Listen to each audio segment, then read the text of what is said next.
Hello, Shabbat Shalom. Welcome back to Kingdom Portions here on Kingdom in Context. I'm Sean Griffin, and I'm accompanied here with my lovely co-host. Hey guys, I'm Lindsay Griffin. Shabbat Shalom. Shabbat Shalom, sweetie. Shabbat Shalom, love. Okay. Thank you for joining us again this week. We're going to be jumping through Genesis 18 through 22. And we just want to also say a quick thank you to Parable of the Vineyard. I know they've been carrying our broadcast as well on their channel. And to everyone, hello, Shabbat Shalom to you as well.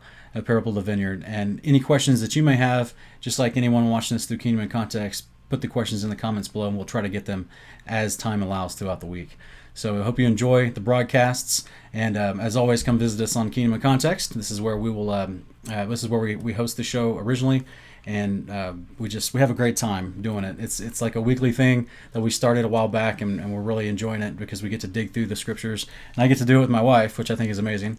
And we also have other shows on the channel. It's called Honor of Kings on Saturday night. I do topical videos from the concept of my channel, which is the context tree. If I can point, I can't do it. It's kind of out of the shot. It's above my head, but the point is, here on Kingdom in Context, the whole premise here is that we try to keep the scriptures in context. So I've created this context tree with different themes layered as the branches of the context tree, and I've already made several videos pertaining to certain branches on the tree, and I'm continuing to make more videos that addresses all the branches, because to me, from years and years of studying the Bible, understanding those major themes on the context tree helps the Bible be very easy to read, so that you always know, because these are the major themes repeated constantly throughout the book.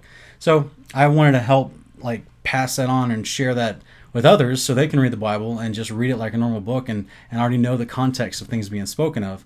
And so that's why I created that tree and the branches there. So you're welcome to peruse the channel and look and see at the other videos we have, especially like Morning Cup of Context seem to be really popular. People like those where I do little topical segments and break down very famous passages in the scriptures that are taken out of context, and we look at it in its context to try to understand it. So thanks for joining us here, and also I just want to give a special thanks and a shout out to all of our Patreon members.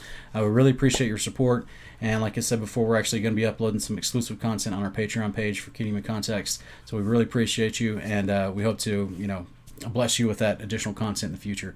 So, and the links are in the description below. Should the Father put it on your heart, you like what we're doing, you want to see us do this full time, which is our prayer, which is what we feel called to do, and you want us to visit our Patreon or our PayPal where you can actually help us do that. So prayerfully consider that. We appreciate it. Okay, this week, sweetie, I'm excited. Last week was a lot of fun. We got to tackle the Tower of Babel for a little bit. We want to do entire videos on the Tower of Babel. Yeah. But we got to dive into the Tower of Babel a little bit.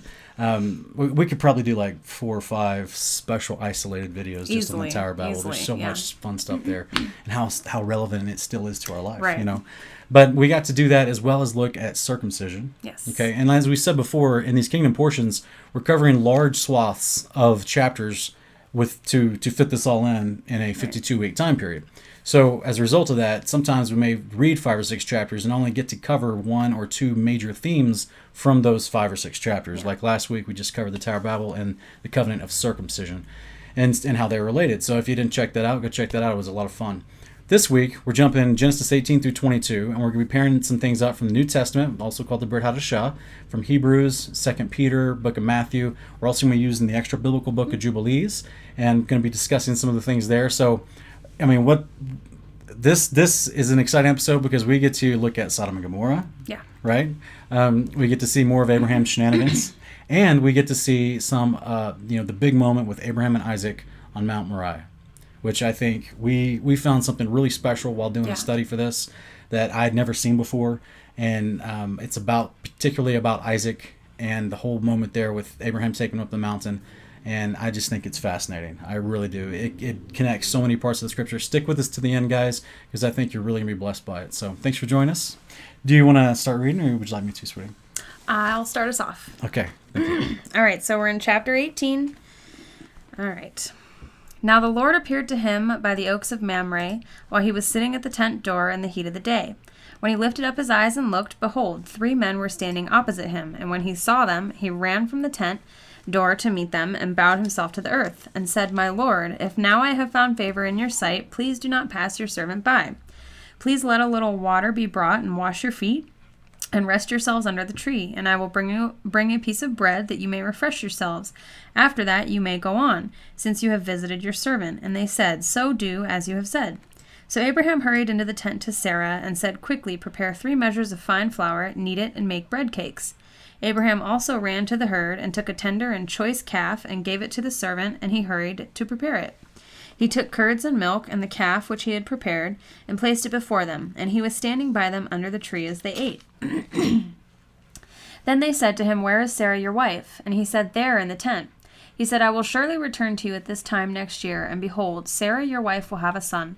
And Sarah was listening at the tent door which was behind him. Now Abraham and Sarah were old, advanced in age. Sarah was past childbearing. Sarah laughed to herself, saying, After I have become old, shall I have pleasure, my Lord being old also? And the Lord said to Abraham, Why did Sarah laugh, saying, Shall I indeed bear a child when I am so old? Is anything too difficult for the Lord? At the appointed time I will return to you at this time next year, and Sarah will have a son. Sarah denied it, however, saying, I did not laugh, for she was afraid. And he said, No, but you did laugh. Then the men rose up from there and looked down toward Sodom, and Abraham was walking with them to send them off. The Lord said, Shall I hide from Abraham what I am about to do, since Abraham will surely become a great and mighty nation, and in him all the nations of the earth will be blessed? For I have chosen him, so that he may command his children and his household after him to keep the way of the Lord by doing righteousness and justice, so that the Lord may bring upon Abraham what he has spoken about him. And the Lord said, The outcry of Sodom and Gomorrah is indeed great, and their sin is exceedingly grave. I will go down now and see if they have done entirely according to its outcry, which has come to me, and if not, I will know. Then the men turned away from there and went toward Sodom, while Abraham was still standing before the Lord. Abraham came near and said, Will you indeed sweep away the righteous with the wicked? Suppose there are 50 righteous within the city. Will you indeed sweep it away, and not spare the place for the sake of the 50 righteous who are in it? Far be it from you to do such a thing, to slay the righteous with the wicked, so that the righteous and the wicked are treated alike. Far be it from you. Shall not the judge of all the earth deal justly? So the Lord said, If I find in Sodom 50 righteous within the city, then I will spare the whole place on their account. And Abram replied, Now behold, I have ventured to speak to the Lord, although I am but dust and ashes. Suppose the 50 righteous are lacking 5. Will you destroy the whole city because of 5?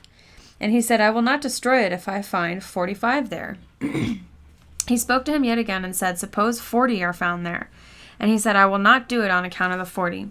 Then he said, Oh, may the Lord not be angry, and I shall speak. Suppose 30 are found there. And he said, I will not do it if 30 are found there. And he said, Now behold, I have ventured to speak to the Lord. Suppose 20 are found there. And he said, I will not destroy it on account of the 20. Then he said, Oh, may the Lord not be angry, and I shall speak only this once. Suppose 10 are found there. And he said, I will not destroy it on account of the 10. As soon as he had finished speaking to Abraham, the Lord departed, and Abraham returned to his place. Wow. So much. Like we said before, guys, we have to concentrate, since we're going to be doing this as a cycle, we have to concentrate each episode with what we can focus on, and then what we choose to leave to focus on next year. Yeah. So there's some things that we want to touch on in this chapter, but overall we're not going to hit this one too heavy. Yeah. But at the same time, first thing, baby, that pops up, I love verse 19. Right? Because he talks about how they knew Abraham would teach his descendants the righteousness of God, the Torah. Yeah, the way of the Lord is to do righteousness and justice. So that's just amazing. It's like they had that faith in him already. He'd already proven himself that they knew that. Well, I think it's fascinating that, they named him Isaac. Mm-hmm. And that's what we don't get in Genesis, but we do get in Jubilees, chapter 16, verse 2 or 3, I believe, is when the angel showed up to tell her she would be pregnant, they also told her his name would be Isaac. Yeah. And they said it's written and ordained on the heavenly tablets for his name to be Isaac. And what does his name mean? His name means laughter. So they already knew that Abraham and Sarah were going to laugh when they got the news they were going to be old and have a kid. That he was 90 and he was 100. He was 99. Was that what it was? Something like that. 98-ish, and she was like 90. And so they definitely had their AARP cards. Let's say that they did, and they both laughed at what seemed ludicrous to them. Yeah. And the angels are like, "You laugh? Is anything impossible for God?" And it was apparently already ordained and written on the heavenly tablets his name. Yeah. So I just think that's fascinating, and because that's why I love stuff like Jubilees, because it gives you a little bit of extra stuff that makes so much sense, And then something else. What else sticks out in there?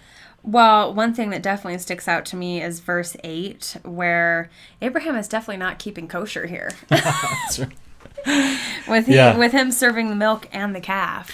Okay, guys, there is I can't, it's in Deuteronomy somewhere, I believe, but there is a law about do not, and it's about pagan practices, okay? And it was in discouraging the children of Israel from participating in the pagan practices that they formerly had participated in while in Egypt. And one of them was cooking, goat meat or lamb meat in the mother's milk. Okay, and I don't know what that's about. I'm not a witch or a warlock, so I don't know why they would do that in the recipe there, but it is commanded to them not to do that. So as a result, over time, Rabbinic Judaism has taken that and they've added to that an increasingly large amount of instruction that they claim is how you can avoid doing that. So the point is, here in this chapter we read where he's serving food to these angels, he serves them goat and milk and meat at the same time. Now, Sarah didn't prepare the goat in the mother's milk. That's not even mentioned. Right. But the reason why people would make the joke that you made, why you brought it up, was because of the Talmudic Rabbinic Judaism law, which is not the law of God, which is not in the Bible, but because of what they've added to it from their own opinions, people think that this is now, you cannot eat meat and milk together. All kinds of things. They go into all. We actually looked it up, and it's not just amazing. You can't have a cheeseburger. I mean, you can read some of these things. Yeah, so check it out, guys. Here's what is claimed to be taught by rabbis concerning this topic. So remember, as I'm reading this, the original command in the Torah was just do not boil goat meats in the mother's milk. Yeah. Okay? Very simple. All right. The Torah is somewhat vague, though, in defining the parameter. This is what I read from studying the Talmud site. It's the main organization for it's called Talmud. Chabad.org. Yeah, Chabad. And it's basically like a Judaism website, basically. Okay, so they're trying to explain this concept that they keep and that they want everyone else to keep. Yeah. So they claim that the Torah is vague in defining the parameters of the instruction, and the rabbis felt it was necessary to add further restrictions for safeguarding. They felt that without these additional prohibitions, people would mistakenly think that it is only forbidden to actually cook a baby goat in its mother's milk. Now, that's exactly what the commandment says. It's exactly what it says. So this introduction to the actual extra rules they've added to the basic commandment, in the introduction, they're ignoring the basic commandment. They're afraid that people might just take that commandment for exactly what it says. It's wild. It's wild. It's doublethink. So anyway, some of the things they've added to it over the years is that they claim that the law only prohibits the cooking and the eating of the meat of a domesticated animal in the milk. But the rabbis added that one may also not cook or eat the meat of a kosher wild animal or bird with milk. So it went from cooking instructions to actually what you can put on your plate together. Right. The construction of your actual meal. Right. You can no longer eat this type of meat with milk, which is crazy. And they get that apparently from the Code of Jewish Law, Yoreh Dia, chapter 87 and line 3. They say the Torah law only prohibits the consumption of meat that was cooked with milk. That's actually not what it even says. Yeah. So that's not even okay, so again, they're working off a false premise. They're working off not obeying the simple instruction in the command. And the rabbis added, saying that one may not eat one may not eat meat and milk together, even if they were not cooked together. And it's in the Code of Jewish Law, looks like maybe chapter 89, line 1 or whatever. So the point is, they've now went further. Instead of just saying you can't put them together on your plate, it's basically saying you can't even cook them together, right? Not just that you can't eat meat and milk together, but you can't even cook them together. No, that's the first one is saying not to cook them together, and the second one is saying you can't eat them together even if they were not cooked together. Oh, they were not cooked together. That's right. We're reading it off a screen. I'm going to put it on the screen for the viewers as we talk about this, though. So that they were not even cooked together. So that's right. That's interesting. A lot of kosher meals, they will bring you the meat, and you'll eat the meat, and then anything and it's not just milk. This is all dairy products. That's right. They cannot have dairy products and kosher meat on the same plate. They won't even use the same plate. They'll either wash the plate completely and then put the dairy products on it, or they'll get out completely new, fresh plates and, put the dairy on it. Whatever order they do it in, but they won't even have them on the same plate. I want to remind the viewer that what we're explaining is not in the scriptures. Right. This is from Jewish law, from rabbinical literature, mostly found in the Talmud of Jewish law, that we do not abide by. We're not Right. telling you to do this. We're just comparing and contrasting what the actual law says and what Abraham's behavior is with these angels compared to what rabbis have added Right. to it over time. And this is exactly Okay? what our Messiah was fighting with them about constantly. He was not upset with them for keeping the Torah. He was upset with them for adding all these other commandments to the Torah that would end up causing people to break the Torah anyways. Right, and it becomes just an extra burden. Yeah. And he was claiming the Pharisees who were teaching, promoting, and keeping this rabbinical law were not even keeping the God's law called the Torah. So that's what in Matthew 23 addresses their hypocrisy. But the third addition that rabbis have added to this concept over time is they instituted that one must wait a certain amount of time between eating meats and eating and drinking milk. And the rabbis decreed that the two acquaintances may not share a table if one is eating dairy products and the other is eating meat products. Think about that, guys. Yeah. And that, of course, is supposedly in Code of Jewish Law. I think it's chapter 88, maybe. But the point is, when you keep kosher, this is something I've learned. I actually listened to a really popular Orthodox Jew. He's got a YouTube show and podcast and everything. I'm sure you guys might know who I'm talking about. But he always talks about how when he goes out to eat. You said Orthodox Jew, just so they're not confused. He's a Messianic.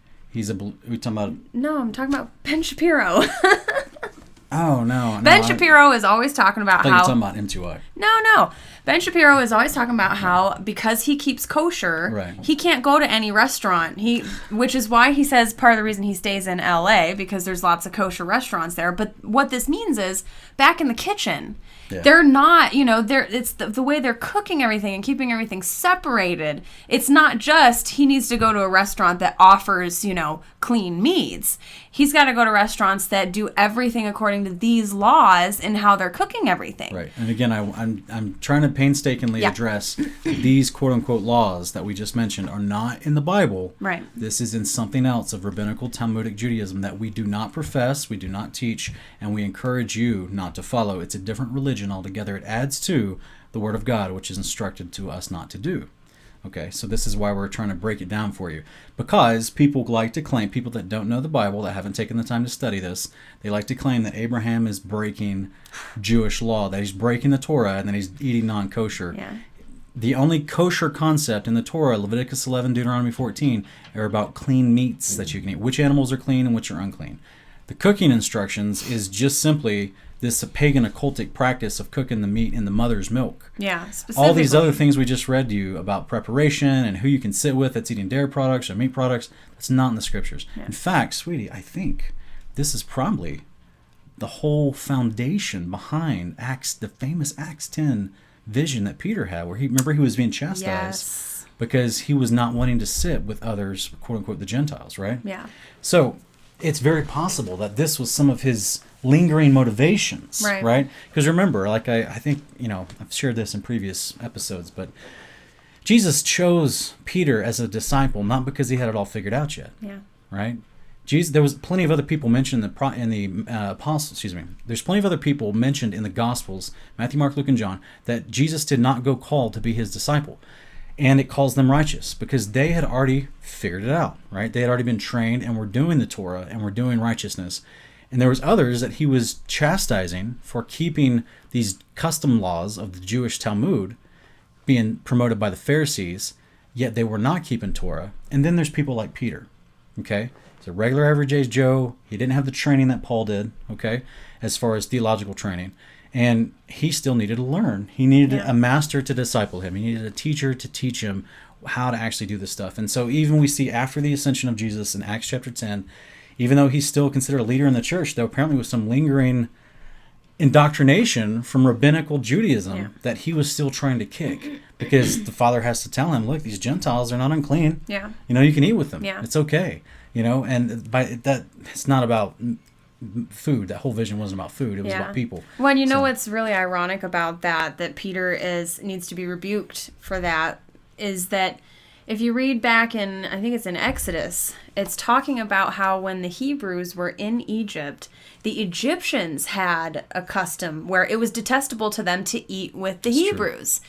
So here we are all this time later, and the Hebrews are, scattered in the nations, they're living in Judea, and whatnot. They're and here adopting. they are treating the non-Hebrews in that with that same, it's detestable to eat with them. Yeah. So it's interesting how that stuff just always comes full circle. Yeah, it becomes like this cultural pride. Yeah, you know? nobody is immune from being sucked into these, cultural ideas that... So even in modern day Israel, if you go over there, you'll find the same behavior and the same prejudice from those who consider themselves Jews, and then those who are considered Gentiles, and how they treat them and how they speak about them. Yeah. Because that mindset, which is very unloving, which is not what God describes, comes from Talmudic Judaism. And that's what they teach. That's what they're indoctrinated in since birth.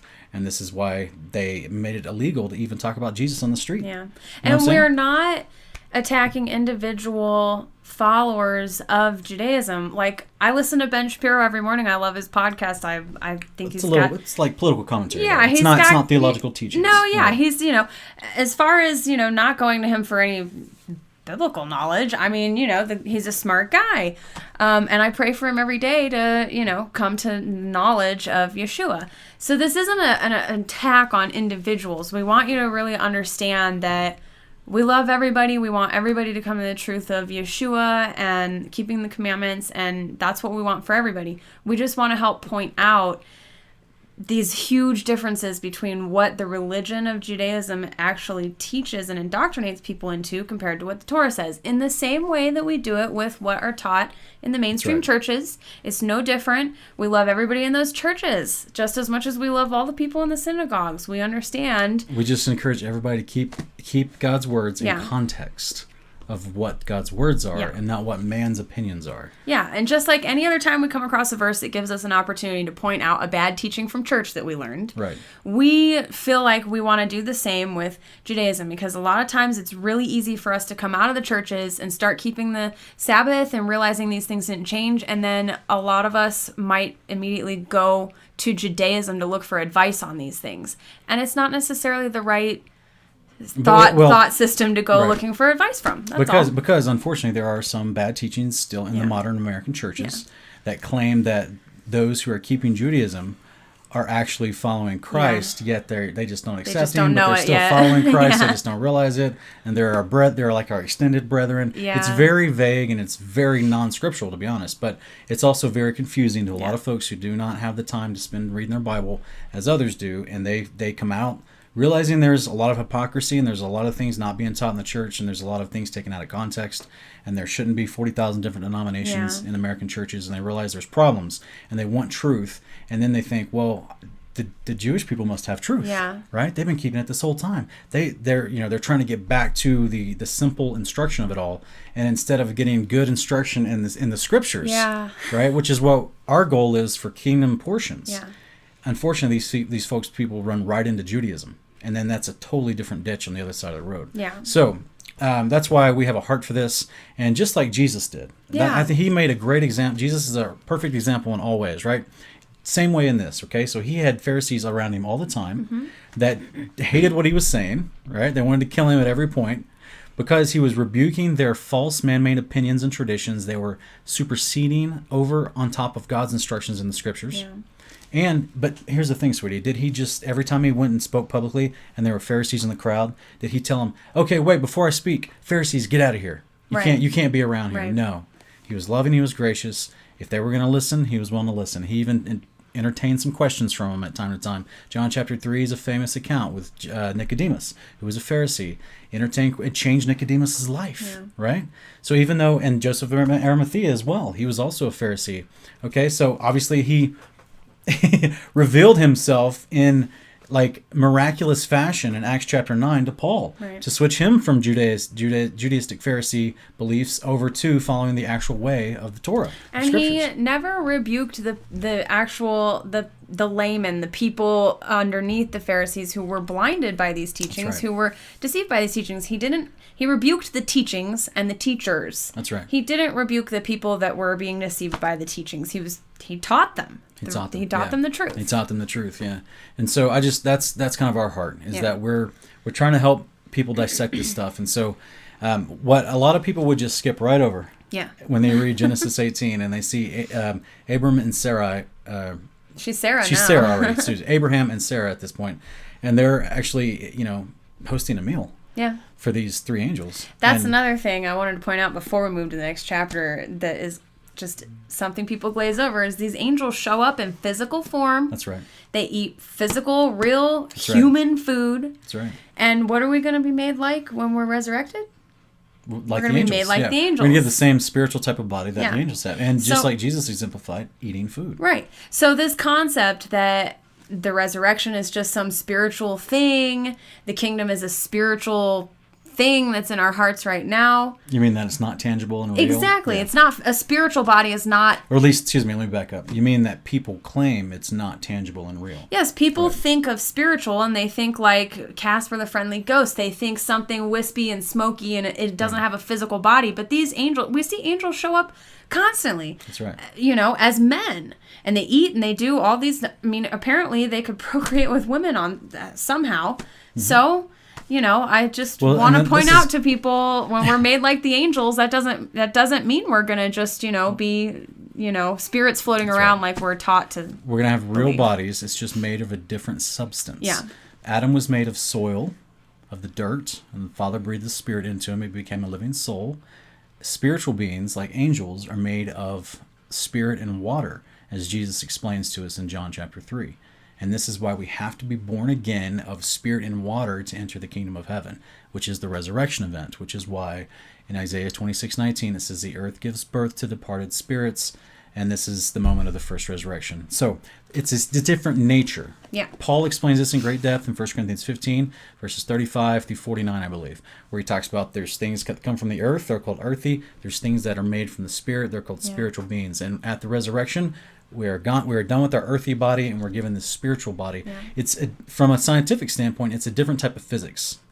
Okay, so if we're made of soil, this would be more like being made to look the same, except we're made of water. Yeah. Now, we're already, 78% water or something like that anyway? But as far as full-on physics and how it works, and this is why, to me, our actual anatomy. the actual anatomy is different. But this could be, sweetie, why water is so fascinating to scientists. Yeah. Well, and why it's such actually a mysterious substance. Mm-hmm. There's all kinds of really cool stuff about it. It holds memory. That's right. Yeah. I mean, water is an incredible substance. And if you ever have a chance to just type in water documentary on YouTube, definitely look into that because there's a lot of really cool stuff about water. Yeah, so that's the hope that we have, what we call our blessed hope, according to Paul, that we have this anticipated new created body for us at the resurrection. So that's why that created body can still eat, can still drink. It's still just like ours. It's just made of a different physics, and it's designed to last forever. And so this whole concept here is we have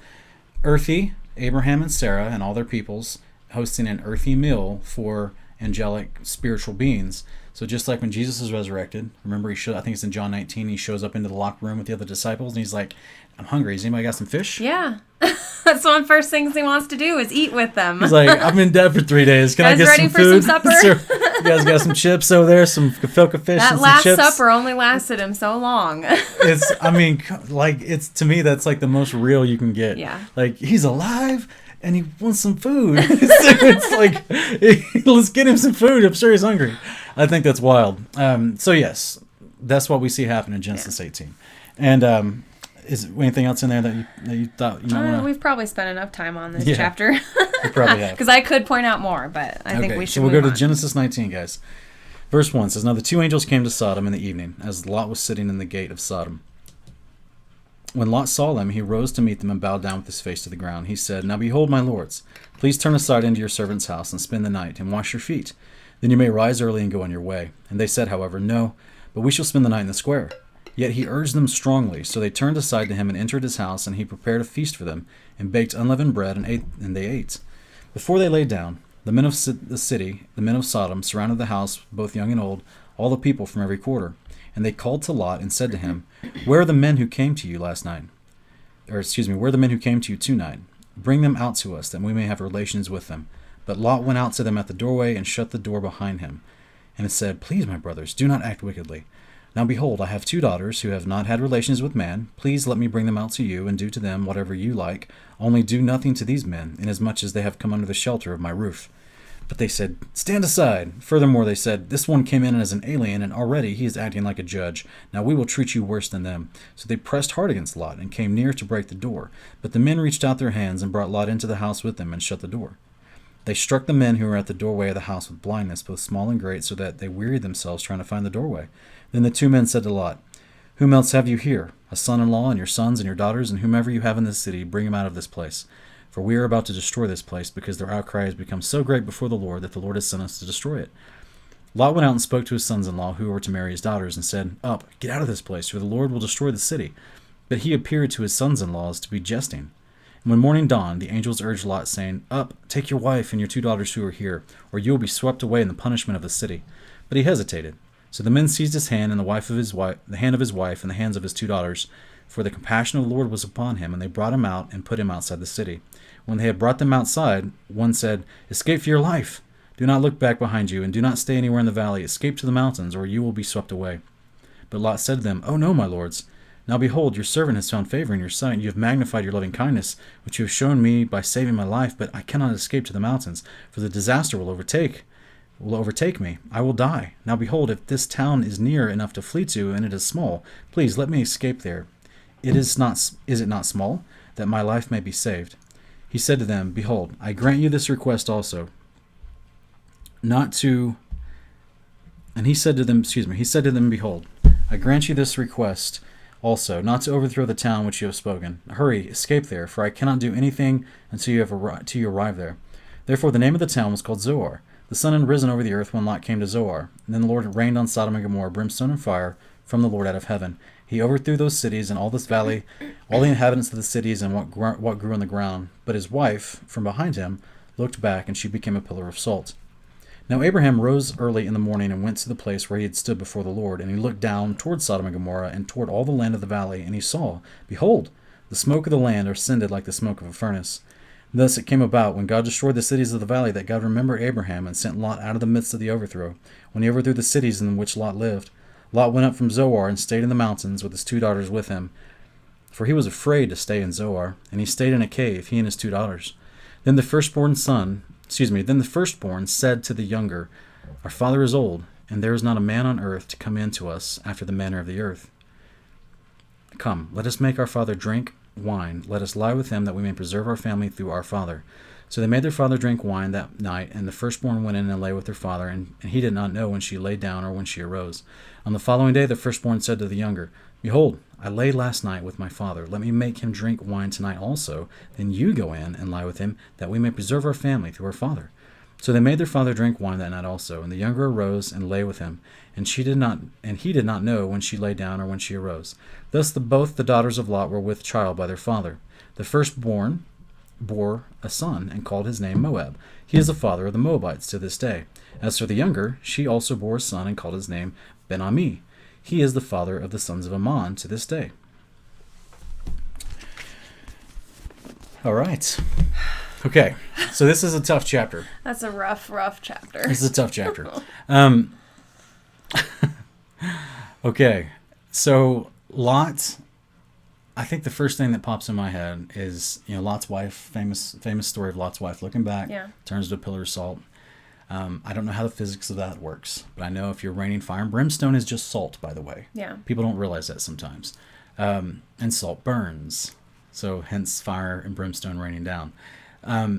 But basically, it seems like she didn't want to go, right? It seems like his whole family it's like he was unequally yoked with everybody. Yeah. Because he seemed to struggle with his own being afraid to leave. Right. And then it sounds like his wife didn't want to go. Well, sounds like the sons-in-law just laughed at him and thought he was joking. Right. And the wife turns back. She gets judged for that. Yeah. Or she just basically gets in the disaster area of the judgment. They go to Zoar. The entire town, by the way, is saved because of this decision. It was supposed to be destroyed. But what did God say to Abraham when they were having that back and forth? That's right. That he would spare them on account of less than 5 people, 10 people? It sounds like Lot was the only one in all of Sodom, because he's the only one they went to take out before he destroyed the cities. But as an addendum to that agreement, made with the angels. Now, this is where we run into this concept called agency, okay? Where the angels are sent to speak in lieu of the Father, okay? They're there to speak the message of the Father. We see this all throughout the Bible as a whole. This is something I'll put it up here on the screen. It's a video I've made from Morning Cup of Context called No One's Heard the Father. And I go all throughout the scriptures and show you what agency is. So in this moment, agency is being used by the angels. These three angels have been sent. I know a lot of people like to claim that this was a pre-incarnate Yeshua, but guys, these are just angels. They always speak because the Father's given them a message. They walk in the authority of the Father in that moment to do this mission. And the people who are wise will respect them as if they're God. Now, they're not worshiping them as God, but they will respect them as if they're God because they bring the message of God with them. Yeah, that's why when you see them having these conversations with the angels, it goes back and forth from it saying the angel of the Lord said, or the Lord said, or they will address these angels as if they're the Lord. Right. And they'll say, my Lord, what about this? Or, what, may I venture to speak one more time with the Lord? Yeah. You know what I mean? Because they're using the angels as a conduit. And this is why it's not just having a pre-recorded message and showing up and pressing play, right? This is an actual emissary concept, all right? Just like today, we have modern versions of this called Secretary of State, right? Where supposedly that person's been trusted by the president in some regard to represent the president with foreign dignitaries and foreign secretaries of state for diplomatic relations, carrying one message to another, okay? This is all we're seeing with angels. It's the same thing. We see it in how many movies about ancient, civilizations, and the emissary of the king is sent somewhere, and any harm done to that emissary is seen legally as no different from harming the king himself. That's right, yeah. Famous movie came out 13 years ago, the movie 300. Yeah, that's exactly the one I was thinking of. So the emissary of King Xerxes shows up with a bunch of skulls in his hand trying to intimidate King Leonidas of the Greeks. And then King Leonidas is like, how dare you threaten me and disrespect my queen. Greek, he's Spartan, babe. Yeah. All right. So he kicks him into the well and it starts the war, right? So because he treated this guy with disrespect and he killed the emissary, therefore to Xerxes, it was like he was a death threat to Xerxes as well. So that started the war. All right. Same thing here with angels. Every time we see them in Scripture, they're here to say the message of the Father so the people can get it. And as we saw, they can have full-on conversations. They can interact. They can make decisions. They've probably already been told, this is how much you can augment the initial message, and this is how far you cannot go, right? So in this example, 5 cities of the plain were supposed to be destroyed, but because of Lot and the way he was behaving and how much they were resisting, this little city of Zoar actually escaped judgment. Now, I doubt because of the whole we see later that Abraham moves after this because of what happened. He goes back up towards Bethel. But I would imagine that the inhabitants of Zoar might have picked up shop as well. I mean, if you've just got all this other place destroyed, you know what I mean? Yeah, possibly. Because it probably messed with the water system, the land. Hopefully they repented. I don't see any indication of that. But the point is, for a very brief moment, he tries to stay there for refuge, but then he even shows his lack of faith. This is what I'm trying to get to. Sorry, it's taking a minute. Once he's in Zoar, then he says, I'm afraid to stay here too, right? Because he knew those men were wicked, and he couldn't hang out too long, right? So then that's when they go to the cave, and we read about these other shenanigans. That's another thing that makes me think about the unequal yoking going on in his family and the influence that living in that city must have had on his family, because look at how warped and messed up the thought process of the daughters is once they get into that cave. Yeah, they're sitting there thinking, well, we've got to keep our family going, and our dad's the one to do it. That's not right. These girls were previously engaged, right? Yeah. That we read that earlier in the story. They're the future sons-in-laws rejected the offer to leave town. I guess we're not told what happened to the sons-in-laws on this. They're dead. They're dead. So they didn't even come with them. No, they're dead. And they're burned in the fire in the judgment. So the point is, now these girls are on the market again, okay? But instead of thinking, oh, well, maybe there's some dudes in Zoar, that town we just left, that we just had refuge in, no, they're like, oh, there's no other men for us on the earth. We're going to have to carry on our family line with our father. So yes, I'm 100% agreeing with you. Clearly, Sodom and Gomorrah and the atmosphere, the spiritual atmosphere going on in those cities was so twisted and so perverted and warped. We see that playing out in the reasoning capacity of Lot's 2 daughters. And so it's sad, for one, because we later see how this plays out in the book of Deuteronomy with the Ammonites and the Moabites. because they're basically, I mean, this was what, Deuteronomy 23:3. It's the law about to the actual getting into the actual temple tabernacle to do sacrifice and stuff to get real close. Not the outer court, but the inner camp, the inner place where they would come up and had to wait, 10 generations before an Ammonite or a Moabite could come that close. And the commandment is specifically children of incestuous relationships. Right. But it immediately goes into talking about how long the Ammonites and the Moabites cannot be in the assembly of the Lord when it comes to going to the actual door of the tent of meeting. That's right. We actually covered that on Kingdom Portions several, a month ago maybe. Yeah, when we were reading the Deuteronomy 23 part. But that's what we're reading right here, sweetie. Is Genesis 19. We're reading an incestuous relationship between Lot and his two daughters, and the offspring that came about were these other clans we see all throughout the Old Testament, the Ammonites and the Moabites. And because of that, there was a specific timeline requirement as far as if they wanted to be a part of Israel, they had to wait a certain amount of generations before they could even get close, to the temple. So they could still do the commandments, they could still come in and they could become a part of Israel and still do the terms of the covenant. But as far as literally going up close to the presence of God, they had to wait a certain amount of time because they were genetically unclean for a long time. Yeah, that gene pool needed to be cleared out. Yeah. So the reason why we bring that up is because a lot of people, in modern times, there's children of incestuous relationships. And be very clear, I want to be very clear, we just like we did in that previous video where we discussed Deuteronomy 23, the specific command was for the tabernacle. Yeah. So this was in our earthly bodies, in our fleshly bodies now, and the tabernacle. This wasn't about salvation. Mm-hmm. You can still come to faith and belief in Jesus Christ if you're a child of incestuous relationship. There is still hope. He does not exclude you from his presence. This was a specific requirement, a specific command just for the earthly tabernacle that's no longer here right now. And at the resurrection, you're given a new body anyway, and you're born of God. You're totally out of this earthly consequence anyway, from this earthly body. And you're given an incorruptible body that's made perfect. And you can go stand right next to Yeshua and hug him. Okay? So I don't want anyone to be misunderstood. So that's, just want to drive that home if possible. So, what else is in this chapter? I think that's probably good for now. Yeah, and I think, chapter 20 is nice. Do you want to read that one? Yeah, I can read that. Okay. Oops, all right. Yeah,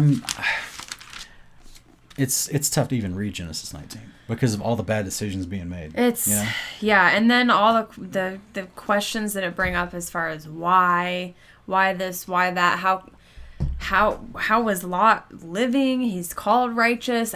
There's just a whole lot there that we're not going to really know until we get to the kingdom and we can ask about all this, because there's some stuff in here that's just not clearly stated. Yeah, it makes you wonder if, back in, Genesis 13, when Abraham and Lot split, and then Lot looked towards the valley and saw Sodom and Gomorrah and saw that it was lush and beautiful, and he wanted to go live there. It makes you wonder if this was a matter of time that this was happening. Over time, Sodom and Gomorrah got really bad. I don't know how much. I haven't really done the math to see how much time it was, but clearly the angels were willing to save him for Abraham's sake. So that just shows you how faithful Abraham was. That they were all that shenanigans and all that extra effort the father put in just to save someone that he knew Abraham cared about. Much of that family did not even share the sentiment, value, or theological beliefs of Abraham. See what I mean? Yeah. So that's just it's such a beautiful story and frustrating at the same time. All right. Genesis chapter 20. Moving on. All right. Now Abraham journeyed from there toward the land of the Negev and settled between Kadesh and Shur. Then he sojourned in Gerar. Abraham said to Sarah his wife, "She is my sister." So here we go again. So Abimelech, king of Gerar, sent and took Sarah. But God came to Abimelech in a dream of the night and said to him, "Behold, you are a dead man because of the woman you have taken, for she is married." Now Abimelech had not come near her, and he said, "Lord, will you slay a nation even though blameless? Did he not himself say to me, 'She is my sister,' and she herself said, 'He is my brother'? In the integrity of my heart and the innocence of my hands I have done this." Then God said to him in the dream, "Yes, I know that in the integrity of your heart you have done this, and I also kept you from sinning against me. Therefore, I did not let you touch her. Now, therefore, restore the man's wife, for he is a prophet, and he will pray for you, and you will live. But if you do not restore her, know that you shall surely die, you and all who are yours." So Abimelech arose early in the morning and called all his servants and told all these things in their hearing, and the men were greatly frightened. Then Abimelech called Abraham and said to him, "What have you done to us, and how have I sinned against you, that you have brought on me and on my kingdom a great sin? You have done to me things that ought not to be done." And Abimelech said to Abraham, "What have you encountered that you have done this thing?" Abraham said, "Because I thought, surely there is no fear of God in this place, and they will kill me because of my wife. Besides, she actually is my sister, the daughter of my father, but not the daughter of my mother, and she became my wife. And it came about when God caused me to wander from my father's house that I said to her, 'This is the kindness which you will show me. Everywhere we go, say of me, he is my brother.' Abimelech then took sheep and oxen and male and female servants and gave them to Abraham and restored his wife Sarah to him. Abimelech said, 'Behold, my land is before you, settle wherever you please.' To Sarah he said, 'Behold, I have given your brother 1,000 pieces of silver. Behold, it is your vindication before all who are with you, and before all men you are cleared.' Abraham prayed to God, and God healed Abimelech and his wife and his maids, so that they bore children. For the Lord had closed fast all the wombs of the household of Abimelech because of Sarah, Abraham's wife." Wow. It's like a repeat of Genesis 12 with Pharaoh. Yeah, and just a whole nother situation of, gosh, well, how long were they there? Right. How long were they there? If they were long enough for Sarah to be with Abimelech long enough that the wombs in the whole household were closed. I mean, it has to be a little while before you notice that women aren't bearing children. I don't know. I think the book of Jasher talks about it a little bit, but that would be a fun little study on its own. Ultimately, though, some of the confusion sometimes arises from Genesis chapter 12 when he tells Pharaoh back, he does the same thing back with Pharaoh a few chapters earlier. And he takes Pharaoh, and the same event happens. Pharaoh figures out, oh my gosh, she's actually married, and he gives her back, kicks Abraham out of Egypt. But ultimately, this guy had the fear of the Lord to a degree where he ends up making a covenant later with Abraham. Yeah. This particular guy, this particular Abimelech. By the way, the word Abimelech, even though it's the same name with Genesis 12 and Genesis 20, these are different. It's a title for a king. And, the word Melech is a word for king in Hebrew. So best I can think is it's just a moniker that's given because this guy is over, Gerar? Yeah. Which is near Shechem, which is in north of Jerusalem, about, 2 hours. But it's the other Abimelech was the Pharaoh of Egypt. Mm-hmm. Okay, so it's just a title. But the point is, this time he actually expounds, and he's like, actually, she is my sister, technically, but she's also my wife. So that's a whole nother thing. That's like, oh my gosh. It's just... So these are rough chapters. He definitely deceived both the Pharaoh and this king of Gerar. But he technically wasn't lying. He just was... He was running in that gray area. And it caused problems. Yeah. Right? And so this is where I would not recommend doing that. So... What's really interesting to me, though, here is that this Abimelech, he clearly knew the Lord. Like, he knew who that entity was that was speaking to him in a dream. Yeah. He knew what sin was because he's like, you caused me to commit this great sin. He knew how important it was to have integrity in his heart. That's right. I didn't, in my heart, I was going off of what I thought was the truth, and what he thought was the truth would not have been sin. So it's interesting here. Then we also see... Oh, go ahead. I was just going to say, when you look at the timeline, it makes me wonder where this guy came from. Yeah. And if he had any interaction with Eber or Shem. Yeah, if he's up in that area, he might... Clearly, the people around the children of Israel and their forefathers knew who the God was that they were serving. They knew this name. They knew they served... Because they have all their own gods that they were serving. So, clearly, they knew. They just didn't fear him, I guess. But it does seem like this one in particular did have fear of him and didn't want to tick him off. This is what Abraham said at the beginning. He's like, I feared that there was no fear of God here. Yeah. I was afraid there was no fear of God here and you would just kill me. And then the guy's like, well, actually, we do have the fear of God here. Yeah. And he starts speaking churchanese, basically. Yeah. Right? He starts speaking terms that Abraham could understand relevant to honoring God and righteousness. So, very interesting story. Very interesting. Yeah, another thing to note before we move on to the next chapter is that Abraham is clearly called a prophet. That's right. By the Father. And he's also interceding for Abimelech here. So, what's interesting about that is that that's the job of a priest. That's right. A priest intercedes between man and God. Right. And transgression and rectifying it for atonement with God. And it's also interesting that even though Abimelech didn't intentionally sin here, he still needed to have Abraham intercede for him. He still needed to have reconciliation made. That is Leviticus 4, unintentional sins are taken care of by a priest. Yeah. It's part of God's instructions for living. It's part of what we call his Torah. It shows how much the heart matters, because the father says to Abimelech, I know you had integrity in your heart. I know your heart. I know you weren't intending to sin against me. He clearly knew Abraham kind of deceived him a little bit. Yeah. Right? So, but even so, this also sheds light on the fact that even the priests were men who make mistakes. Right. This is what Hebrews 7 tries to explain to us, Hebrews 9 actually, where it tries to talk about how that priesthood was not perfect and there was fault found within that priesthood. Therefore, they could not be perfectly set apart as a high priest to make eternal atonement for us. This is what Yeshua, Jesus Christ of Nazareth, accomplished for us, was that he perfectly was set apart and therefore was able to become our eternal high priest in the order of Melchizedek to make eternal atonement for us, because that's the rules of the game. That was the part of the Father's instructions. So this is just another great example of a prophet and priest who's still mortal, still fallible, still makes mistakes, but God still honors him keeping his instructions when he prayed for atonement for healing for Gerar, for the king of Gerar and his household, so these women could bear children again.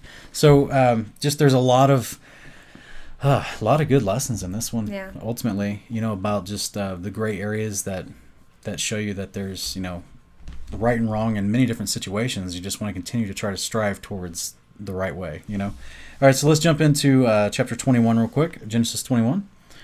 This says, verse 1, Then the Lord took note of Sarah, as he said, and the Lord did for Sarah as he had promised. So Sarah conceived and bore a son to Abraham in his old age, at the appointed time of which God had spoken to him. Abraham called the name of his son, who was born to him, whom Sarah bore to him, called him Isaac. Then Abraham circumcised his son Isaac when he was 8 days old, as God had commanded him. Now Abraham was 100 years old when his son Isaac was born to him.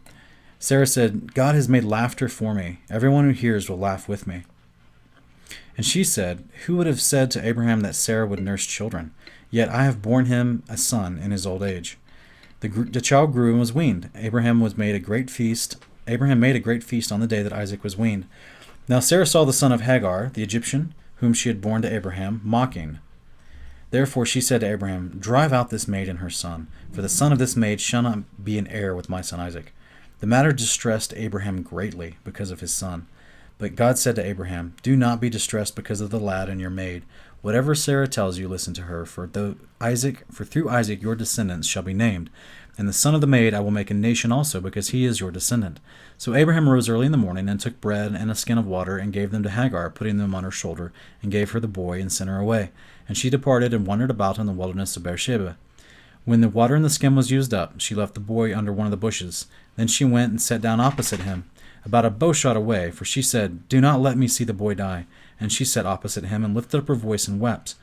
God heard the lad crying, and the angel of God called to Hagar from heaven, and said to her, What is the matter with you, Hagar? Do not fear, for God has heard the voice of the lad where he is. Arise, lift up the lad, and hold him by the hand, for I will make a great nation of him. Then God opened her eyes, and she saw a well of water, and she went and filled the skin with water, and gave the lad a drink. God was with the lad, and he grew, and he lived in the wilderness and became an archer. He lived in the wilderness of Paran, and his mother took a wife for him from the land of Egypt. Now it came about at that time that Abimelech and Phicol, the commander of his army, spoke to Abraham, saying, God is with you in all that you do. Now therefore swear to me here, by God, that you will not deal falsely with me, or with my offspring, or with my posterity, but according to the kindness that I have shown you, you shall show to me, and to the land in which you have sojourned. Abraham said, I swear it. But Abraham complained to Abimelech because of the well of water which the servants of Abimelech had seized. And Abimelech said, I do not know who has done this thing, but you did not tell me, nor did I hear of it until today. Abraham took sheep and oxen and gave them to Abimelech, and the two of them made a covenant. Then Abraham set 7 ewe lambs of the flock by themselves. Abimelech said to Abraham, What do these 7 ewe lambs mean, which you have set by themselves? And he said, You shall take these 7 ewe lambs from my hand, so that it may be a witness to me that I dug this well. Therefore he called that place Beersheba, because there the two of them took an oath. So they made a covenant at Beersheba, and Abimelech and Phicol, the commander of his army, arose and returned to the land of the Philistines. Abraham planted a tamarisk tree at Beersheba, and there he called on the name of the Lord, the everlasting God. And Abraham sojourned in the land of the Philistines for many days. Interesting, huh? Yeah. He calls him the everlasting God there because the name of Yahweh is not even revealed to Exodus 3, Exodus Right. chapter 4. So that's just something that's sometimes we miss, Yeah. Even in the book of Enoch, he's just called the Lord of Spirits most Right. of the time. But that's why he says to in the burning bush moment, he says to Moses, to your forefathers, Abraham, Isaac, and Jacob, they just knew me as the Almighty, Right. But to you, I'm telling you my name, the Yod He Vav He. So it's very interesting. But in this particular chapter, we've got basically we're not going to focus too much on this particular chapter, right? The only thing I wanted to point out was the distress that Abraham felt when Sarah made this request. Yeah. When she was like, send Hagar and Ishmael away. And it says that Abraham was greatly distressed for the boy because of Sarah's request. It's not talking about Isaac. If you read Right. closely, it's talking about Ishmael. Abraham loved Ishmael. That in Abraham and Sarah's mind, until Isaac came along, Ishmael was their firstborn That's right. son. And at this point, I think we may read this later in Jubilees, but he's like 13 years old when this happens, So Yeah. he's had 13 years to get acquainted and attached to Ishmael, Yeah. and he loves him. He's his son. So it's something where he did have to pray, and then he needed that extra confirmation for the father to tell him, no, listen to Sarah in this moment and send her away. She'll be all right. I'll take care of her, And he does. He takes care of Ishmael and Hagar. Yeah. So it's nice, but And we read about that later on, that Ishmael had 12 sons and Gained 12 great princes. They were princes, and they the became 12 a great nation. tribes of Ishmael are a thing. Yeah, I wonder who they became in history. I tried to research that once, and there's really like no information on it. We're all just told that the Muslims come from Ishmael. That's just what we're told. Yeah. But there's really no historical proof for that. There's no genealogies to really prove that. So we don't really know. But what we do became know of them. from Genesis, Jubilees, and Jasher is that Ishmael was considered righteous. Yeah. And that would just make sense because he's raised by Abraham. Yeah. This is what we read at the very beginning, right? In chapter 18, that the angels, when they were speaking to Moses, or excuse, speaking to Abraham, they knew that he would raise children that would follow the ways of the Lord, And so that's, if nothing else, consolation for Ishmael and his descendants. And it also seems like Ishmael and Isaac, they didn't have the type of dynamic that Jacob and Esau had, where they like hated each other. Right. Because Ishmael comes back when Abraham dies, and they bury him together. Mm-hmm. It just doesn't. Fortunately, it doesn't seem like there's any strife between the two of them, even despite all of this strife going on, between the adults when they were children. So that's right. So similarly, and a lot of people will think, well, because Ishmael wasn't the child of promise, therefore he's not in covenant. And I've heard this argument, and it's very poorly exegeted from the word. Okay, so let's just take it to something hopefully everyone could easily relate to, and that's the 12 sons of Israel. Okay, the 12 sons of Jacob. Only through supposedly Judah and Levi do we get the lineage that leads to Yeshua, to Jesus, right? To Yeshua of Nazareth. That means there's 10 other people that were part of the covenant, part of the tribe, from whom the seed would come about through Jacob, right? The promise to Jacob. Yeah. Through your seed will come about. Does that mean the other 10 guys, like Naphtali and Dan and Asher, Benjamin, like they weren't in covenant? Of course not. Right. Of course not, guys. It was just talking about the lineage that the Messiah would come through, from the posterity that would happen to bless all nations through the work that Messiah does. But anyone who could be in the covenant through faith and belief, right? Yeah. Through faith and action and belief of obedience to God's terms of the covenant. So I just want to, I know it sounds, I don't know. I've just heard that argument, so I just wanted to bring that up and make sure people weren't confused on that. All right. Anything else in that one? No, I think we can move on to 22. Okay. So this will be chapter 22, guys. Genesis 22. All right. Excuse me. Now it came about after these things that God tested Abraham and said to him, Abraham, and he said, Here I am. He said, Take now your son, your only son, whom you love, Isaac, and go to the land of Moriah, and offer him there as a burnt offering, on one of the mountains of which I will tell you. So Abraham rose early in the morning, and saddled his donkey, and took 2 of his young men with him, and Isaac his son, and he split wood for the burnt offering, and arose, and went to the place of which God had told him. On the 3rd day Abraham raised his eyes, and saw the place from a distance. Abraham said to his young men, Stay here with the donkey, and I and the lad will go over there, and we will worship and return to you." Abraham took the wood of the burnt offering and laid it on Isaac his son, and he took in his hand the fire and the knife. So the two of them walked on together. Isaac spoke to Abraham his father and said, "My father." And he said, "Here I am, my son." And he said, "Behold, the fire and the wood, but where is the lamb for the burnt offering?" Abraham said, "God will provide for himself the lamb for the burnt offering, my son." So the two of them walked on together. Then they came to the place of which God had told him, and Abraham built the altar there and arranged the wood, and bound his son Isaac and laid him on the altar, on top of the wood. Abraham stretched out his hand and took the knife to slay his son. But the angel of the Lord called to him from heaven and said, "Abraham, Abraham." And he said, "Here I am." He said, "Do not stretch out your hand against the lad, and do nothing to him. For now I know that you fear God, since you have not withheld your son, your only son, from me." Then Abraham raised his eyes and looked, and behold, behind him a ram caught in the thicket by his horns. And Abraham went and took the ram and offered him up for a burnt offering in the place of his son. Abraham called the name of that place, "The Lord will provide," as it is said to this day, "In the mount of the Lord it will be provided." Then the angel of the Lord called to Abraham a second time from heaven, and said, "By myself I have sworn, declares the Lord, because you have done this thing, and have not withheld your son, your only son. Indeed, I will greatly bless you, and I will greatly multiply your seed as the stars of the heavens, and as the sand which is on the seashore, and your seed shall possess the gate of their enemies. In your seed all the nations of the earth shall be blessed, because you have obeyed my voice." So Abraham returned to his young men, and they arose and went together to Beersheba, and Abraham lived at Beersheba. Now it came about after these things that it was told Abraham, saying, "Behold, Milcah also has borne children to your brother Nahor, Uz his firstborn, and Buz his brother, and Kemuel the father of Aram, and Chesed, and Hazo, and Pildash, and Jidlap, and Bethuel." Bethuel became Bethuel became the father of Rebekah. These 8 Milcah bore to Nahor, Abraham's brother.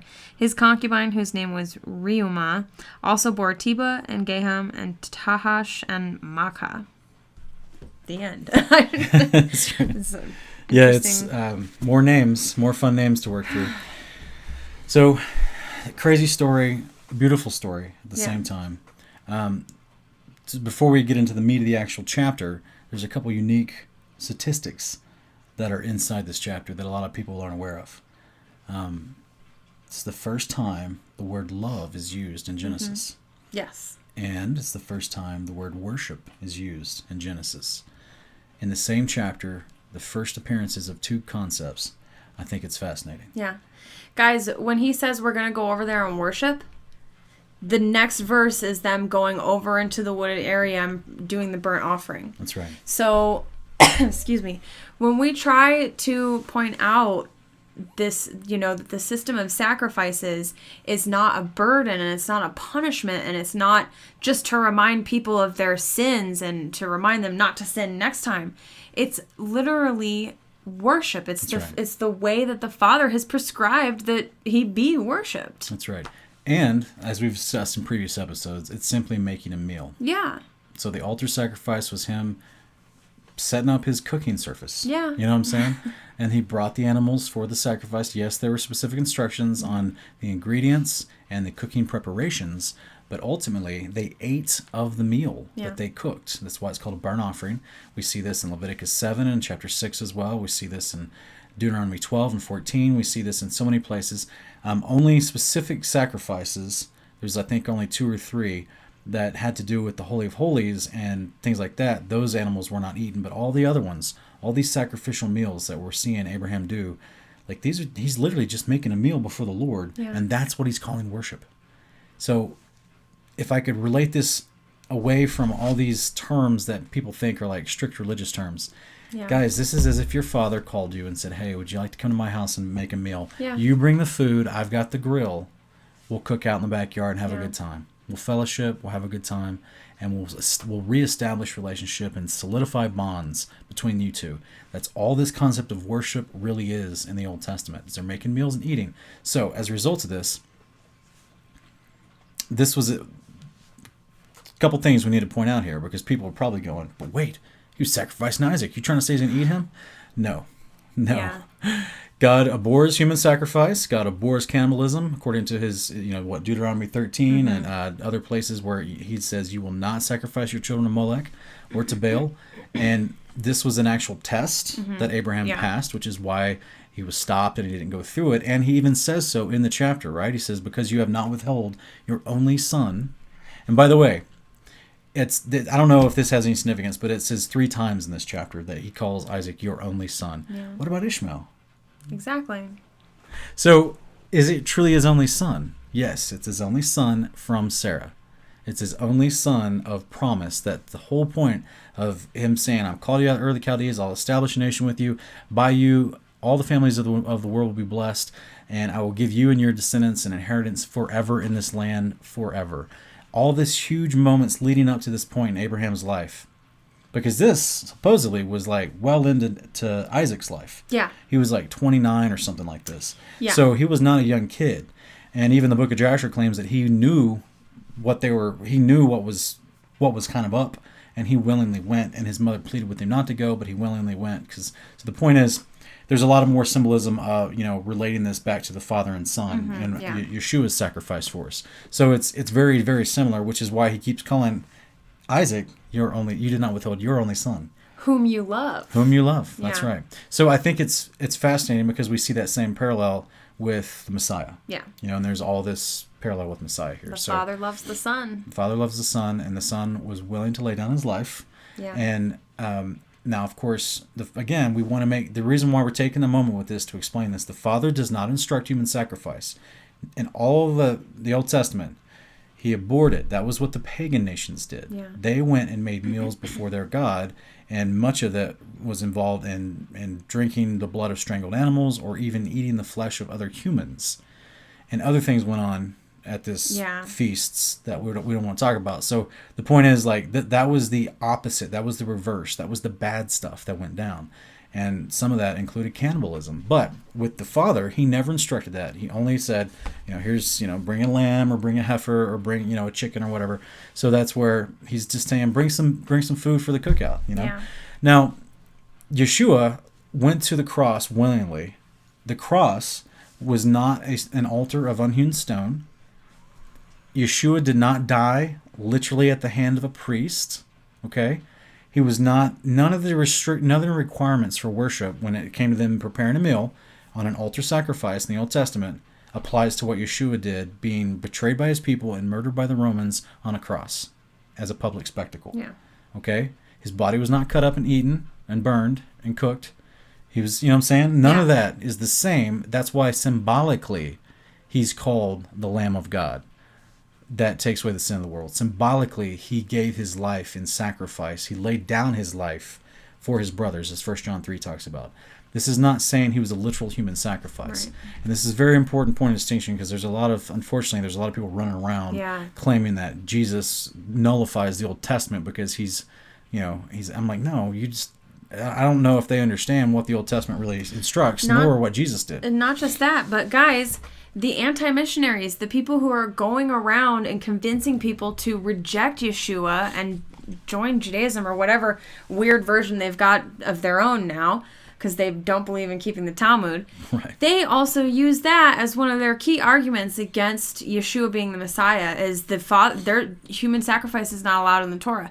And they are correct in that particular point, but they're wrong in the fact that they think Yeshua was that, because it's taught in the churches and even outside of the churches. Even once we leave church, I still see it all over in the Messianic community teaching he was a literal sacrifice. That is just ammo for the anti-missionaries, guys. We got to really understand what it means when we say that. So if you're thinking that, wait a minute, I thought Jesus laid down his life. He did. It's Hebrews chapter 5, verse 7 through 10. Although he was a son, he learned obedience through suffering. He willingly, and we're going to read about this later in one of our pairings about Jesus' decision, where he's like, look, not my will be done but yours, but if there is another way, I'd like to let this cup pass from me, but not my will but yours be done, because he knew that he had to lay down his life. He exemplified he had the authority to not be taken to the cross. Yeah. If he wanted to, from the power that exuded from him, and he didn't have to be taken, but he allowed himself to. It wasn't like an animal that against its understanding and will is taken to an altar and made to be a meal. So, right? So none of the Old Testament's instructions for worship through altar sacrifice is synonymous with Yeshua. None of it. None of it's synonymous. So I just want to make sure I'm using the right words and stressing that enough so that people understand the metaphoric descriptions placed upon the sacrifice of Jesus of Nazareth in comparison to the law. So this is why it's so important, and why one of the reasons why we're doing these kingdom portions, to try to help people understand the first part of the book, so that when they read the end of the book and all the metaphoric comparisons the apostles are making about Jesus in comparison to the first part of the book, they understand what's being said and what's being talked about. Yeah. That's really important. So what's really interesting to me is where this is taking place. So guys, this is taking place in Mount Moriah, which is apparently in this area, which is actually called Mount Zion. Mm-hmm.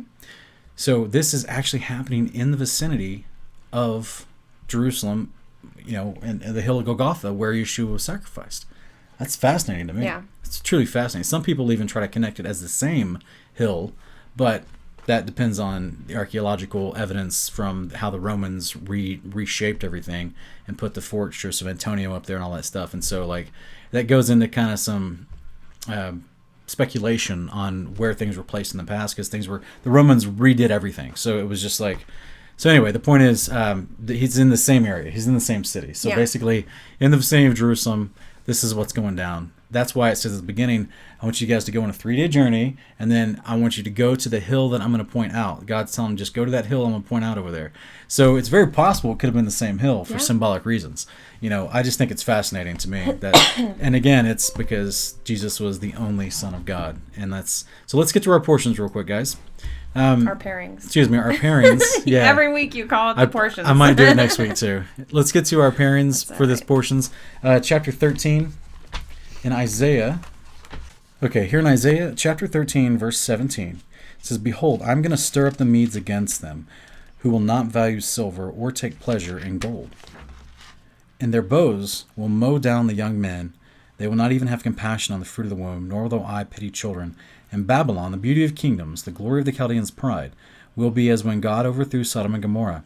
It will never be inhabited or lived in from generation to generation, nor will the Arab pitch his tent there, nor will shepherds make their flocks lie down there, but desert creatures will lie down there, and their houses will be full of owls. Ostriches will also live there, and shaggy goats will frolic there. Hyenas will howl in their fortified towers, jackals in their luxurious places. Her fateful time also will soon come, and her days will not be prolonged." Okay, so this is just a quick judgment on that's about to happen to Babylon back in the day. Mm-hmm. And that eventually happened. And what he's trying to say is no one's going to live there, and it's going to be very similar to when he overthrew Sodom and Gomorrah. So just like today, there's a sea where those cities used to be, right? The Dead Sea now, or the Jordan now flows in to create the Dead Sea, and the entire bottom of the Dead Sea is just salt. Yeah. Come on. Yeah, so this is everybody's searching for Sodom and Gomorrah all these decades, and it's I think logical deduction could help you out there a little. So you have a sea that's so much full of salt that people can float in it naturally. Mm-hmm. There's no fish there, right? The fish life can live there. Living in it, I think. They've actually had to get specialized submarines to actually dive to the bottom, and at the bottom there's just more salt. Yeah.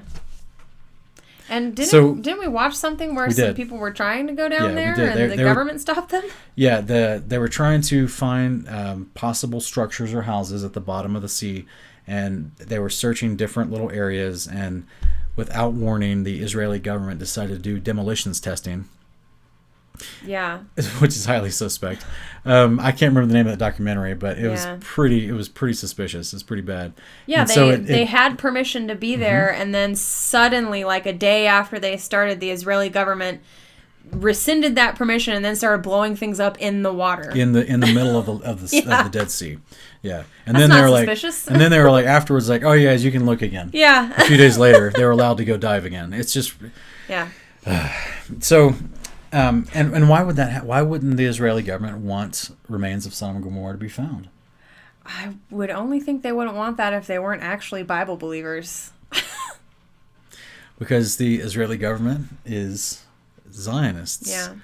and they do not follow the instructions here in this book. They have their own religion according to the Talmud. And Sean did a presentation on Parable of the Vineyard where he explains what Zionism is. So please don't freak out on us. Yeah. Because we have been programmed to just blindly accept the state of Israel as like fulfillment of prophecy, we automatically relate this term Zionism to the Zion of the scriptures, and they're not the same thing at all. Zionism is creating a counterfeit Zion. It's man trying to bring in the kingdom of God rather than letting Yeshua do it. It's a political and geographical agenda that is fueled by rabbinical Judaism. And it is not what the Father promises through his word to establish Zion as the house of God, the eternal hill of God, where the Messiah rules from the throne of glory. Okay? Yeah. Very different description, very different outcome. So it's an imposter agenda, basically. So the point is, and I think that that video on the Parable of the Vineyard is called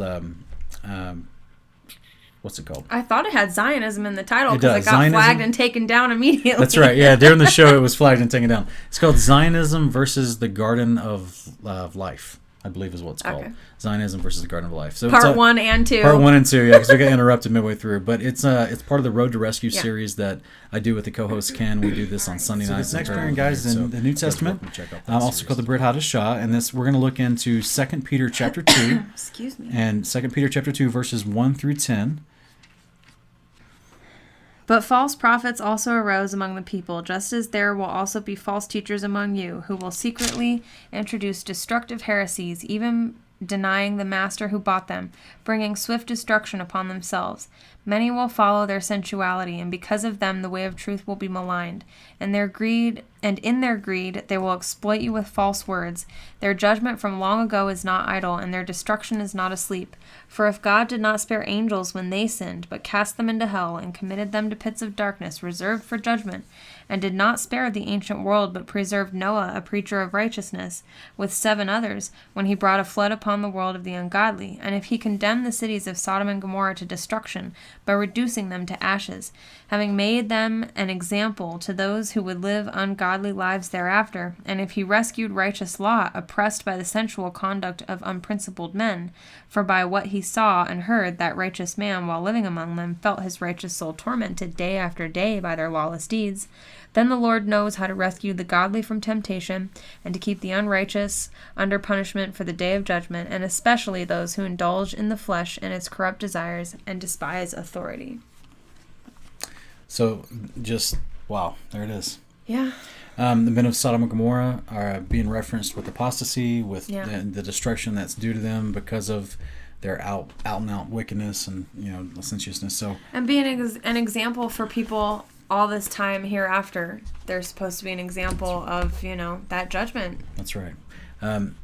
So that particular, like we said in the beginning, these portions that we're reading are many chapters, lots of content to address. So when we do our pairings, we have to choose basically 1 or 2 main core themes to address. So the Isaiah 13 and 2 Peter 2 passages was addressing Sodom and Gomorrah from Genesis 19. Now we're going to just focus more on Genesis 22, and some of these pairings we're going to be reading now are related to the story of Abraham and Isaac on Mount Zion or Mount Moriah area in Genesis 22. Okay, guys? So this is Matthew 26, 36 through 46. And this is actually the Garden of Gethsemane moment. So here in Matthew 26, in verse 36, says, Then Jesus came with them to a place called Gethsemane, and he said to his disciples, Sit here while I go over there and pray.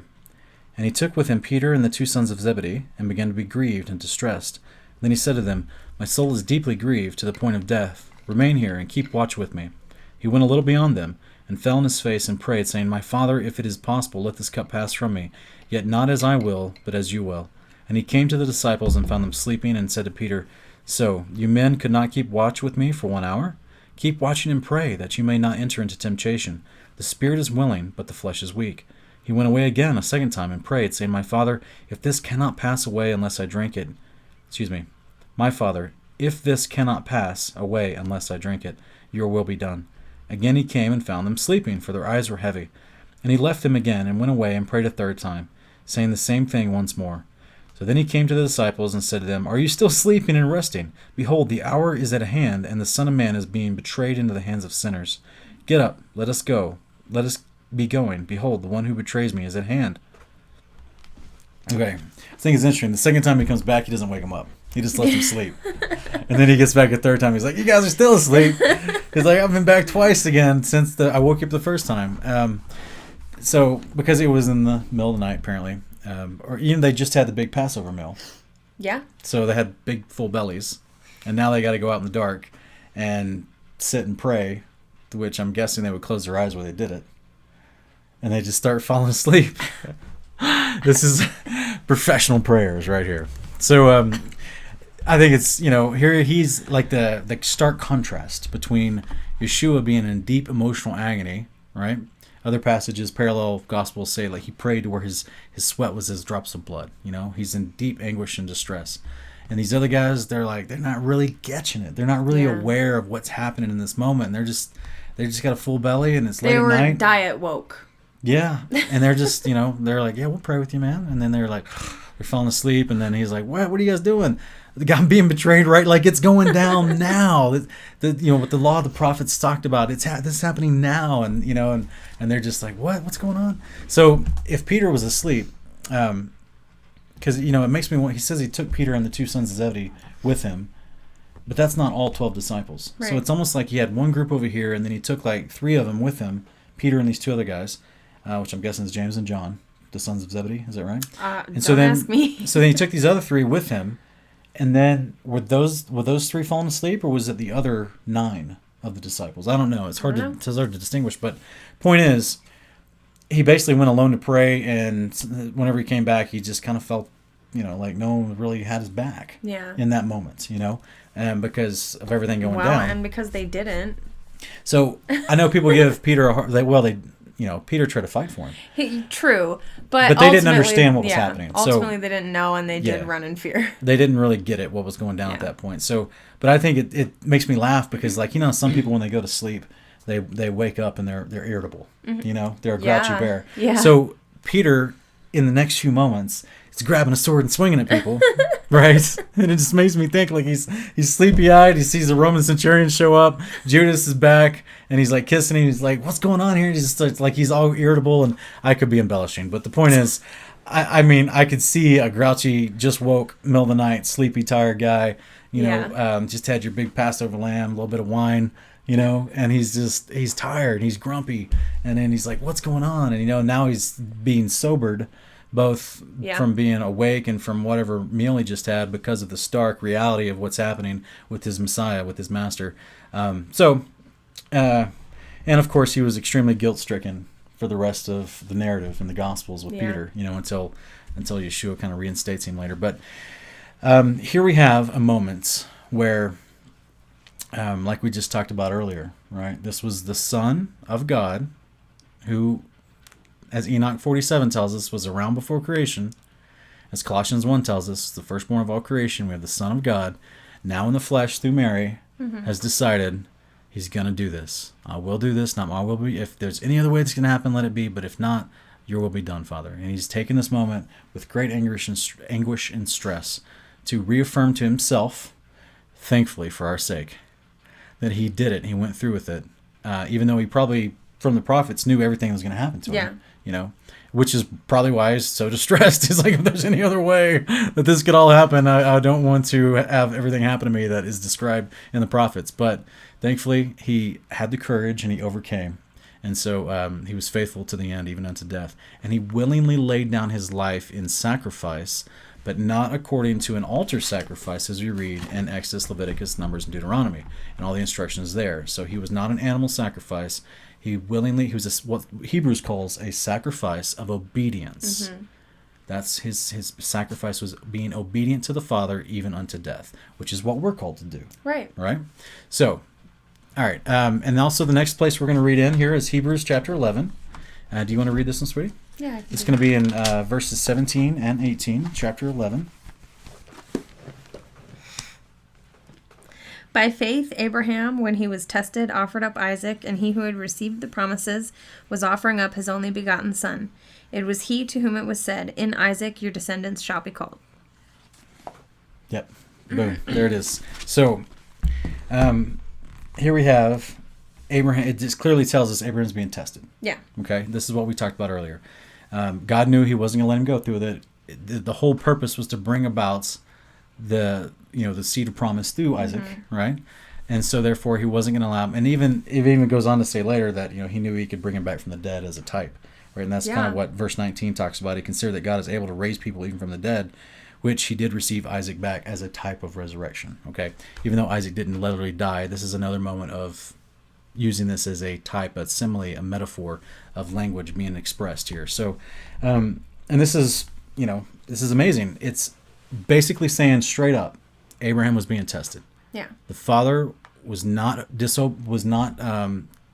going to allow his law to be transgressed. He was not promoting human sacrifice. He was just testing the faithfulness of Abraham. Okay? And let's read something fascinating here in Jubilees chapter 17. Okay? And this is actually the part where we get to see some extra behind-the-scenes insights to what's happening with this whole moment in Genesis 22. So here in Jubilees chapter 17, verse 15 through 18, it says, "And it came to pass in the 7th week, in the 1st year thereof, in the 1st month in this Jubilee, on the 12th of this month, there were voices in heaven regarding Abraham, that he was faithful in all that he told him, and that he loved the Lord, and that in every affliction he was faithful. And the prince Mastema came and said before God, Behold, Abraham loves Isaac his son, and he delights in him above all things. Bid him offer him as a burnt offering on the altar, and you will see if he will do this command. And you will know if he is faithful in everything wherein you do try him. And the Lord knew that Abraham was faithful in all his afflictions, for he had tried him through his country and with famine, and had tried him with the wealth of kings, and had tried him again through his wife, and when she was torn from him, and with circumcision. And he had tried him through Ishmael and Hagar, his maidservant, when he sent them away. And in everything therein he had tried him, he was found faithful, and his soul was not impatient, and he was not slow to act, for he was faithful and a lover of the Lord." All right, I think it's beautiful, guys. Not only does it actually give us motivation behind how we responded with Hagar and Ishmael, but he also says to them these other things we read. Remember, he says he's tried with the wealth of kings. Okay, what Gerar gave him silver and wealth and animals and things like that. The book of Joshua claims that Nimrod actually gave him a ton of wealth when he tried to kill him and couldn't. It's a longer story for a different video. But I just think it's funny that we're getting some background insight, and we're getting this character Mastema, whom Jubilees chapter 10 calls Satan. Right. Okay? This is also who Enoch chapter 10 would call Azazel, and also Enoch chapter 54 refers to this Azazel guy who also is named Mastema. He's the guy called Satan that we would see in Revelation 20 called the dragon, the serpent of old, the Satan character. They're the only rebellious angel that has yet to receive his judgment, and he receives that on the day of the Lord. So anyway, the next portion that we're going to read is also out of the book of Jubilees, and this pairing is from chapter 18, verses 1 through 13. And it's the continuation of what we just read, this conversation of this, basically Satan asking God, hey, if you do this, he won't be faithful. Because remember, it's almost like the same thing with Job, chapter 1 and 2, where Satan comes before God and he's like, hey, if you lay your hand on him and take away his wealth and his possessions and his health, he'll curse you. Right. And thankfully Job passed his test as well. But so let's read in chapter 18. It's the continuation of what we just read. It said, verse 1 says, God said to him, Abraham, Abraham. And he said, Behold, here I am. And he said to him, Take your beloved son whom you love, Isaac. Go into the high country, offer him on one of the mountains which I will point out to you. And he rose early in the morning and saddled his donkey and took his young men with him, and Isaac his son, and clave the wood of the burnt offering. And he went to the place on the 3rd day, and he saw the place afar off. He came to a well of water and said to his younger men, I abide here with the donkey, and I the lad shall go over there, and when we have worshipped, we will come again to you. He took the wood of the burnt offering, laid it on Isaac his son. He took in his hand the fire and the knife, and they went both of them together to that place. And Isaac said to his father, Father. And he said, Here I am, my son. He said to him, Behold, the fire, the knife, the wood, but where's the sheep for the burnt offering, father? And he said, God will provide for himself a sheep for a burnt offering, my son. And he drew near to the place in the mount of God. He built an altar. He placed the wood on the altar, and bound Isaac his son, placed him on the wood, which was upon the altar. He stretched forth his hand to take the knife to slay Isaac his son, and he stood before him, and before the prince Mastema. And the Lord said, Bid him not to lay his hand on the lad, nor do anything to him, for I have shown that he fears the Lord. And he called to him from heaven, and said unto him, Abraham, Abraham. And he was terrified, and he said, Behold, here I am. And he said unto him, Lay not your hand upon the lad, neither do you anything to him. For now I have shown that you fear the Lord, and have not withheld your son, your firstborn son, from me. And the prince Mastema was put to shame. And Abraham lifted up his eyes and looked, and behold, a ram caught by his horns. And Abraham went and took the ram and offered it on a burnt offering in the stead of his son. Abraham called that place that the Lord had seen. He called that place the Lord has seen, so that it is said, in the mount the Lord has seen, that is Mount Zion. It's beautiful, beautiful, guys, because we actually get the origin of the name Mount Zion. We get this extra interaction, how Satan was actually prodding this event, okay? Which is why the Father doesn't encourage human sacrifice. Satan's trying to trick everybody to get into some human sacrifice, because that's his operating procedure. He's always trying to get people to do his occultic ways. So it's kind of par for the course there. So one thing that I'm noticing here is what Abraham calls this place according to Jubilees. Because in Jubilees, he calls the place the Lord has seen. Mm-hmm. And then in Genesis, we have him calling the place the Lord will provide. Yeah, the Lord provides because of the ram. Would we call that a contradiction and then throw out the book of Jubilees? No. Well, here's, we also have in Genesis and in Exodus, we have, and in the book of Kings, and in a whole bunch of places, we have Mount Sinai also being called Mount Horeb. Right. So there's often a couple places that have two different names, geographical places that'll have two different names, in Scripture. So this could just be another one. The point is, we've got all the same parameters, the same build-up, the same event, the same placing. And what's unique about their 3-day journey, remember in the Genesis 22, we get the 3-day journey. This one tells us here, they began that 3-day journey on the 12th, and then 3 days later, they arrived at the mountain to which they were told to go to. Right. And guess what? This was happening, as we read back in Jubilee 17, on the first month. The 12th day of the first month in the calendar year that Abraham kept, which is the Father's calendar. Right. So 3 days plus 12 is the 15th. Guys, this is amazing. Okay, let me show you real quick. Yeah, we hadn't all this time we've been studying Jubilees and how much we love connecting everything to Passover.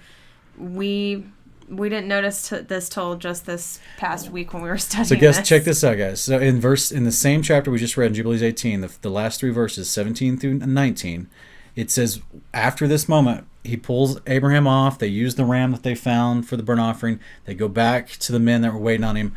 And it says, Abraham went to his younger men, and they arose and went together to Beersheba, and Abraham dwelt by the well of oath. He celebrated this festival every year, 7 days with joy, and he called it the festival of the Lord, according to the 7 days during which he went and returned in peace. And accordingly has it been ordained and written on the heavenly tablets regarding Israel and its seed, that they should observe this festival 7 days with the joy of festival. Yeah. Guys, we're reading about the beginning of unleavened bread, the 7 days of unleavened bread. Yeah. Okay? So, and something that I didn't point out when we were reading it, but in Genesis, when those angels come to get Lot, he prepares for them unleavened bread. There's a lot of suspicion and speculation that also happened at Passover, because what happens in the Exodus Passover, the righteous are pulled out of mass destruction. Right. Lot is being pulled out of mass destruction. So even though it doesn't quite give us the dates, it's some speculation. We do get the dates here that this Genesis 22 moment, which I love it, it's the first time the word love is used, it's the first time the word worship is used. 22 is the number of the covenant in Hebrew. We also get it happening on Passover and unleavened bread, which is, often called the Feast of Passover, which is an 8-day event, because Passover is the first day that kicks off the 7-day feast. Right? So they kind of interchangeably either call it the Feast of Passover or just the Feast of Unleavened Bread with Passover at the beginning of it. But the point is, and guess what? He's eating a ram, which is the Passover lamb. Right? Because Isaac asks, where's the sheep for a sacrifice? Right? So it's even the same ingredients for the meal. Guys, the Father has an appointed times that he does stuff, and this one right here is the beginning of Passover. And so what we're seeing here is why Jubilees tells us that when the children of Israel went into Egypt in captivity, then eventually they went there to live at the beginning, but then when a Pharaoh rose that didn't remember Joseph, they eventually put the children of Israel into captivity and forced labor, and they were forgetting the ways of Yahweh, including the calendar. That's why they had their calendar reset when they were brought out. And that's why at the very beginning, right before they were brought out, they celebrated Passover, and it was instituted as an eternal ordinance, just like it is for us. That's why Matthew 26, something we didn't read right before the Garden of Gethsemane moment, when they were actually having the Passover meal, Jesus makes the statement, I've longed to have this meal with you because it won't be fulfilled until we get to the kingdom. I'm paraphrasing a little bit, but you can go back and read it yourself. Passover is still being kept in the eternal kingdom. It's an eternal ordinance, and the implications of it won't even be fulfilled until the day of the Lord happens and we're resurrected into the kingdom. Yeah, and that wrath is literally going to pass over us that day. That's right. So this is a beautiful moment here, and I just hope that it encourages you and inspires you about how amazing the Father's Word is and how relevant it is to our lives and how all of it is pointing to His kingdom come. We want to keep everything in the context of His kingdom, which is called the gospel of the kingdom of God, which is what Abraham and all the prophets, including our Messiah, Yeshua of Nazareth, they all preach this message. Okay, so any concluding remarks, sweetie? This has been a healthy episode. We didn't go too long, but there was a lot to cover. Yeah. So as always, I love you doing this with me. It's a lot of fun. And any questions you may have had, please put them in the comments. As always, we appreciate Parable Lavinia for having us on their channel and mirroring this on their channels as well. Catch Honor of Kings on Saturday nights. All right, Ken and I are breaking down the apocryphal books. Catch The Road to Rescue on Sunday nights on Parable of Vineyard, where Ken Hadasha and I will also be discussing all the events pertaining to the Day of the Lord, which is the big Passover event, right? And then, as always, please join us here next week on Shabbat night, Friday night, for Kingdom Portions here in Kingdom in Context. We really appreciate you, and anything you'd like to say as we leave? Just as always, if you made it this far, thank you for watching. We appreciate it. Find us on Facebook. Come be friends with us. We're thinking about maybe starting a Facebook group to gather and study in, so that might be a thing soon. And as always, I just want to remind you the little catchphrase of our channel is context creates comprehension. And really, our heart, guys, is just for everyone to comprehend the Word to such an extent that they can effectively teach it to others and also deal with objections. And especially going through some of the stuff in Genesis, it's really good to be able to handle objections when it comes to some of these more rougher chapters. Right. So we just really appreciate you guys, and we love you, and we just hope that you join us next week. Thank you for joining us here, and we hope you have a good Shabbat. We'll see you next week. Bye, guys. Have a good week.